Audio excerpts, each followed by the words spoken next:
बात कर रहे होंगे SMIT के बारे में। अब SMIT क्या ही है? Sikkim Manipal institute of technology.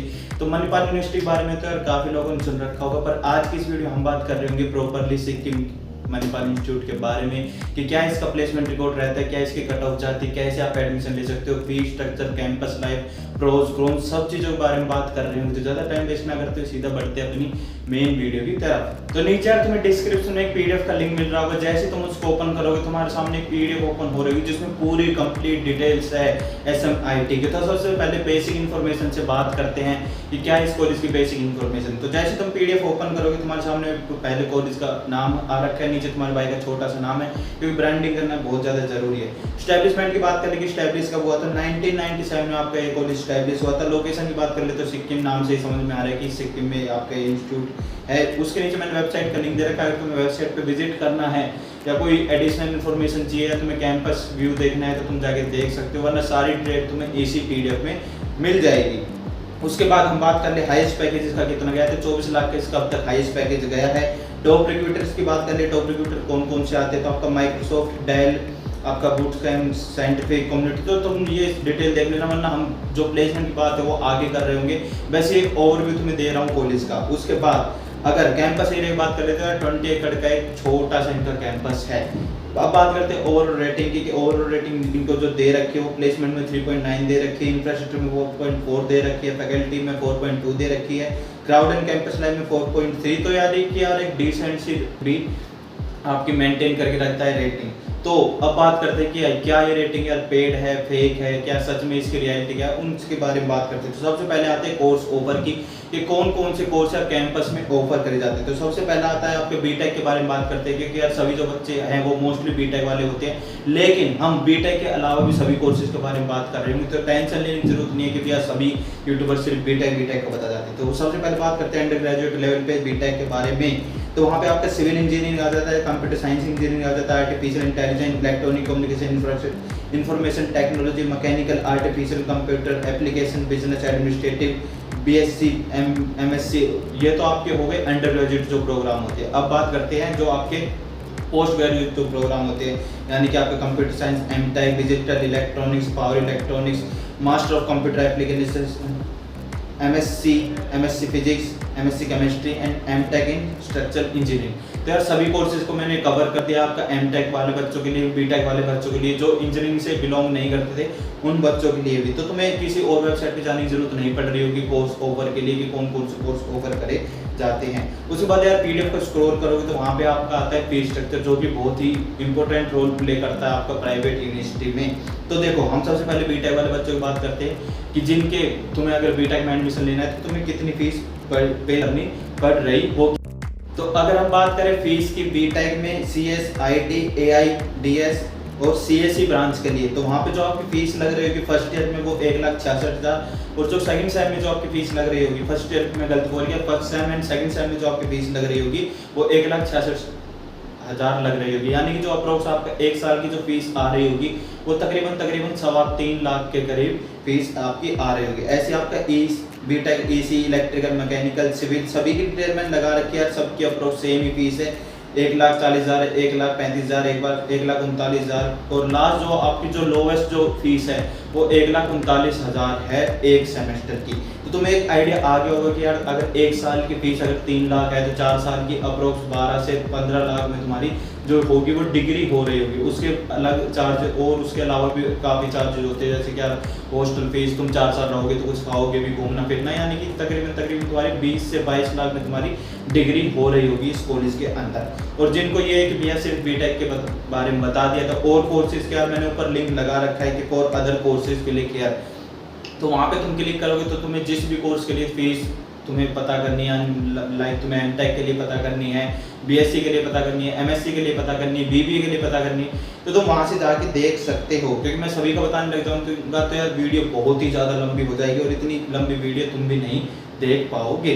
तो यार वीडियो में आगे बढ़ने से पहले मैं तुम्हें बताना चाहूँगा कि अगर तुमने इस कॉलेज में एडमिशन लेने का प्लान बना लिया है तो तुम्हें यार डिस्क्रिप्शन में गूगल फॉर्म का लिंक मिल रहा होगा, गूगल फॉर्म को भरते टाइम या कोई भी फियर रखने की जरूरत नहीं है कि यार कहीं मेरा डाटा तो चोरी नहीं हो जाएगा या फिर जो मेरी पर्सनल इंफॉर्मेशन है वो मिसयूज तो नहीं की जाएगी। तो ऐसा कुछ नहीं है, तुम्हारे पास एक टीम का कांटेक्ट आ रहा होगा, वो पर्टिकुलरली तुम्हें कांटेक्ट करेंगे खुद से और तुम्हारे पूरे काउंसलिंग प्रोसेस को स्मूथ बना रहे होंगे कि कैसे तुम्हें कौन से स्टेप पे कौन से डिसीजन लेने हैं, क्या तुम्हारा काउंसलिंग प्रोसीजर होगा, तुम्हें और भी कुछ अच्छे अच्छे ऑप्शन दे रहे होंगे। तो तुम उसको फॉर्म को जाके अप्लाई कर सकते हो, उसमें अपनी डिटेल भर सकते हो और कम जो टीम होगी वो तुम्हें खुद कॉन्टैक्ट कर रहे होगी, तुम्हें पूरे काउंसलिंग प्रोसीजर से फर्स्ट डे से लेकर और जो तुम्हारा फर्स्ट डे कॉलेज होगा वहाँ तक तुम्हें सपोर्ट कर रहे होगी। तो जाओ यार वो फॉर्म तुम अप्लाई कर देना और बढ़ते अपनी दोबारा वापस वीडियो की तरफ। तो अब जिनको एक मिनी हार्ट अटैक आ चुका है 20 से 25 लाख सुन के, उनके बारे में बात करते हैं स्कॉलरशिप की कि यार इतनी फीस तो अफोर्ड नहीं कर सकते, स्कॉलरशिप मिल जाता है तो कुछ सोच सकते हैं। तो स्कॉलरशिप के बारे में बात करते हैं तो अगर तुम्हारे 12th में 90% से अबव है PCM में तो तुम्हें 30% का कंसेशन मिल जाता है। और तुम्हारे 85 से 90 के बीच बिलोंग करते हो, तुम उस कैटेगरी में आते हो तो तुम्हें 20% का कंसेशन मिल जाता है। अगर 80 से 85 के बीच में आते हो तो 10% का तुम्हें कंसेशन मिल जाता है। और भी कुछ स्कॉलरशिप दी जाती है जो स्टेट गवर्नमेंट से होती है या फिर सेंट्रल गवर्नमेंट से होती है, उसका लिंक मैंने लगा रखा है, यहाँ पे क्लिक करना, तुम कॉलेज की ऑफिशियल वेबसाइट पे जा रहे होगे जहाँ पे तुम्हें स्कॉलरशिप की कंप्लीट डिटेल मिल जाएगी कि कौन कौन सी स्कॉलरशिप दी जाती है, उसकी एलिजिबिलिटी क्या है, क्राइटेरिया क्या है, कैसे तुम उसको अप्लाई कर सकते हो, तो सभी डिटेल तुम्हें मिल जाएगी। उसके बाद सबसे इंपॉर्टेंट फैक्टर आता है अपने पास प्लेसमेंट की। क्या अगर 20 से 25 लाख रुपए किसी कॉलेज में इन्वेस्ट कर रहे हैं तो 4 साल बाद जो पैकेज लग रहा होगा वो कितने का लग रहा होगा, क्या वो वर्थ इट भी होगा 20 से 25 लाख रुपए देना। तो उसके बारे में बात करते हैं। तो यार जो एवरेज पैकेज इनका जाता है वो 4 to 6 लाख जाता है और जो हाईएस्ट पैकेज जाता है वो आपका जाता है 24 लाख। उसके बाद जो इनका जो प्लेसमेंट रेशियो है वो 95% क्लेम करते हैं कि हमारा 95% प्लेसमेंट रेशियो है। टॉप कंपनीज का मैंने पहले बता दिया था कि कौन कौन सी टॉप कंपनीज आती है, हमने बेसिक इन्फॉर्मेशन में ही डिस्कस कर लिया था, जैसे आपका Dell, Wipro, Amazon, Microsoft, HCL, यानी ठीक ठाक कंपनीज कैंपस में आती है। उसके बाद अगर हम बात कर लें कि इंटर्नशिप की, तो देखो इंटर्नशिप भी इसमें काफ़ी ठीक ठाक तुम्हें देखने को मिल जाएगी, यानी कि तुम्हें जो इंटर्नशिप की भी अपॉर्चुनिटीज़ है वो काफ़ी ज़्यादा देखने को मिल जाएगी। तो इसका सीधा सीधा मतलब ये है कि जो इनका TPO सेल है यानी कि ट्रेनिंग एंड प्लेसमेंट सेल, वो बहुत ही ज़्यादा एक्टिव है, वो बहुत ही ज़्यादा अप्रोच करता है कंपनीज़ को। अब जिनको यार ये एक टर्म नहीं समझ में आएगी TPO क्या होता है, तो TPO यार यूनिवर्सिटी में एक अलग से डिपार्टमेंट होता है जिसका काम ही होता है कंपनीज़ को इन्वाइट करना कैंपस के अंदर ताकि वो ऑन कैंपस आके बच्चों को हायर कर सके। तो उसके बाद यार डिसलाइक के बारे में बात करते हैं कि क्या इस कैंपस की जो प्लेसमेंट की डिसलाइक्स है वो क्या है। तो इसमें यार जो थोड़ी कोर ब्रांचेस होती है लाइक आपकी मैकेनिकल, इलेक्ट्रिकल, सिविल, उनकी जो प्लेसमेंट है वो थोड़ी कम है। और उसके बाद हम बात कर लें कि कौन कौन सी कंपनीज कैंपस में ऑन कैंपस पैकेज ऑफर करने आती है, तो वो मैंने सारी लिस्ट लगाए रखी है, वो तो तुम्हें दिख जाएगी। और भी अगर तुम्हें कंप्लीट डिटेल चाहिए तो वहाँ पे क्लिक करना करके जो लिंक लगा रखा है उस पर जाओ और तुम्हें कंप्लीट डिटेल मिल जाएगी। बात करते हैं हॉस्टल की कि अगर तुम यार किसी दूर स्टेट से बिलोंग करते हो और डेली अप डाउन नहीं कर सकते तो जो तुम्हारे जो हॉस्टल फीस लग रही है वो कितनी लग रही होगी। तो अगर तुम डबल शेयरिंग रूम लेते हो नॉन AC में तो वहाँ पे जो तुम्हारी फीस हो 1,27,000 रुपये फीस लग रही होगी। और अगर तुम सिंगल रूम लेते हो नॉन AC पर 1,47,000 रुपये फीस लग रही होगी। अगर तुम डबल शेयरिंग रूम लेते हो विद AC तो वहाँ पे तुम्हारी 1,62,000 और अगर तुम सिंगल रूम लेते हो विद AC तो वहाँ पे तुम्हारी 2,12,000। यानी कि यार हॉस्टल भी जो हैं वो इनके अच्छे काफ़ी महंगे हैं। तो यहाँ तक बात आ गई हॉस्टल की फीस कितनी है। फैसिलिटीज़ की बात कर ले तो वही जो कॉमन फैसिलिटीज़ आपकी होती है वही सब दी जाती है। 24/7 वाईफाई कनेक्टिविटी आपको देखने मिल जाएगी, CCTV रूम्स, आपके 24/7 इलेक्ट्रिसिटी सप्लाई जो आपके सभी कॉलेज में होती है, नाइट कैफेटेरिया जो आपके 1 बजे तक खुला रहता है। ये एक प्लस पॉइंट तुम मान सकते हो कि इनके जो कैफेटेरिया है कैंटीन है वो रात के 1 बजे तक खुले रहती है, क्योंकि हॉस्टल में सबसे बड़ी प्रॉब्लम ये आती है कि मैस में यार 8-9 बजे खाना खा जाते हैं, फिर 1-2 बजे तक भूख जगते रहते हैं और फिर उस टाइम पे भूख लगती है या फिर तुम पढ़ रहे होते नींद आने लग जाती है तो फिर तुम्हें चाय की ज़रूरत होती है, कॉफ़ी की ज़रूरत होती है। उसके बाद solar panel install for all hostel for hot water, यानी तुम्हें गीजर के लिए गर्म पानी मिल जाएगा सर्दियों में। उसके बाद हॉट लॉन्ड्री सर्विस भी तुम्हें देखने को मिल रही होगी। यानी कि जो सभी बेसिक जो आपकी फैसिलिटीज़ होती है वो सभी इस कैंपस में भी देखने को मिल जाएगी। उसके बाद स्पोर्ट्स फैसिलिटी की बात कर ली कि स्पोर्ट्स फैसिलिटी कौन कौन सी है, तो बास्केटबॉल कोर्ट आपका, football, cricket ground, badminton court, indoor badminton court और टेबल टेनिस। एंड उसके साथ साथ यार तुम्हें एक मैरिना स्पोर्ट्स कॉम्प्लेक्स नाम करके भी एक जगह मिल रही होगी जिसमें यार तुम्हारे कुछ और भी आपकी फैसिलिटीज़ है, जैसे कि बास्केटबॉल कोर्ट हो गया, बैडमिंटन कोर्ट हो गया, आपका रनिंग ट्रैक हो गया, और swimming pool, gym, separate steamers, pen for boys, Arabic room, meditation room, yoga room, यानी कि जो स्पोर्ट्स का फैसिलिटी है वो काफ़ी ठीक ठाक और डिसेंट देखने को मिल रही होगी। तो यहाँ तक हम अपनी पीडीएफ को स्क्रॉल कर चुके हैं पूरा। अब बात करते हैं कंक्लूजन की कि क्या इस कॉलेज में एडमिशन लेना वर्थ इट भी होगा या नहीं होगा।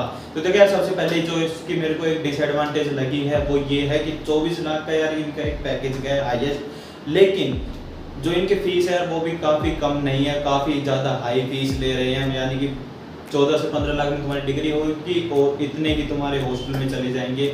हॉस्टल भी इनके सस्ते नहीं है, 2 लाख तक का इनका एसी रूम है, तो हॉस्टल भी यार इनके काफ़ी ज़्यादा महंगे हैं। और दूसरा यही है कि तुम्हें यार पैकेज उतना नहीं मिल रहा है जितना तुम इन्वेस्ट कर रहे हो, यानी कि तुम और कहीं किसी प्राइवेट कॉलेज में अगर कंपैरिजन करते हो तो वहाँ पे यार जो फीस होती है वो अगर तुम्हारे 20 लाख है तो जो पैकेज जा रहा है वो 40 लाख तो जा ही रहा होगा, यानी कि डबल पैकेज जा रहा होता है, पर इनका ऑलमोस्ट सेम ही जा रहा है। तो ये एक मेरे को इसका नेगेटिव पॉइंट्स लगा है। वैसे यार तुम्हें अपॉर्चुनिटी मिल रही होगी, कंपनीज ठीक ठीक आ रही है, प्लेसमेंट भी सही है, प्लेसमेंट रेशियो भी ठीक है। वैसे यहीं पे ये प्रॉब्लम है कि जो पैकेज जा रहा है वो हाई इतना नहीं जा रहा है, और जो एवरेज जा रहा है वो 4 से 6 लाख, जो कि हर किसी कॉलेज में इतना ही जाता है। तो अगर तुम्हारे पास कोई ऑप्शन नहीं बचता है तो तुम इस यूनिवर्सिटी में एडमिशन लेने का सोच सकते हो। फर्स्ट प्रायोरिटी बना के मत चलना, अपना कहीं और ट्राई करना। अगर मिल जाता है तो बहुत अच्छी बात है, अगर नहीं मिलता है तो फिर तुम इस कॉलेज के बारे में सोच सकते हो।